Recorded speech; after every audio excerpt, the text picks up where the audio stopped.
Hello எல்லாருக்கும் காலை வணக்கம். ஸோ இன்றைக்கி வந்து என் பையனோட ஸ்கூலில் ஆனுவல் டே இருந்துச்சு. அதனால் வந்துட்டு பார்க்கலாம் அப்படின்ட்டு போயிருந்தேன். ஸோ 2 இயர்ஸ்க்கு ஒன்ஸ் தான் வந்து இங்கே நடக்கும். ஸோ அதனால் பார்க்கலாம் அப்படின்னு தான் போயிருந்தேன். இதுக்கு முன்னாடி வந்துட்டு இயர்லி வந்துட்டு ஸ்போர்ட்ஸ் டே தான் வைப்பாங்க. ஸோ இந்த 2 இயர்ஸ்க்கு ஒன்ஸ் தான் வந்துட்டு ஆனுவல் டே பண்ணுவாங்க. ஸோ டான்ஸ் ப்ரோக்ராம் எல்லாம் இருந்துச்சு.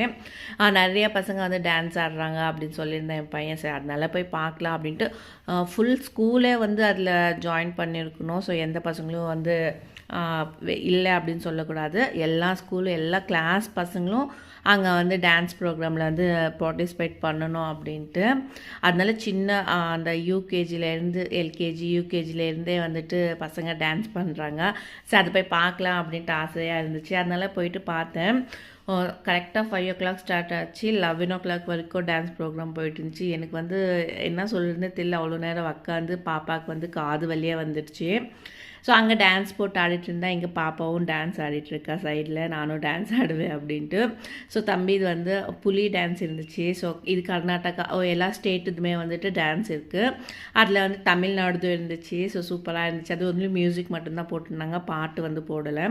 இது வந்து கர்நாடகா, ஸோ ஆந்திரா இந்த மாதிரி நிறையா போட்டிருந்தாங்க. ஸோ எல்லாமே பார்க்க அவ்வளோ சூப்பராக டான்ஸ் வந்து அவ்வளோ சூப்பராக வந்து ஆடிருந்தாங்க. ஸோ தம்பி இதுவும் பார்த்துட்டு நான் உடனே வந்து கிளம்பிட்டேன். அதுக்கப்புறம் இவங்க ஸ்கூலில் போயிட்டு ட்ரெஸ் எல்லாம் கொடுத்துட்டு தான் வரணும். நாங்கள் 11:30 வீட்டுக்கு வந்தாங்க.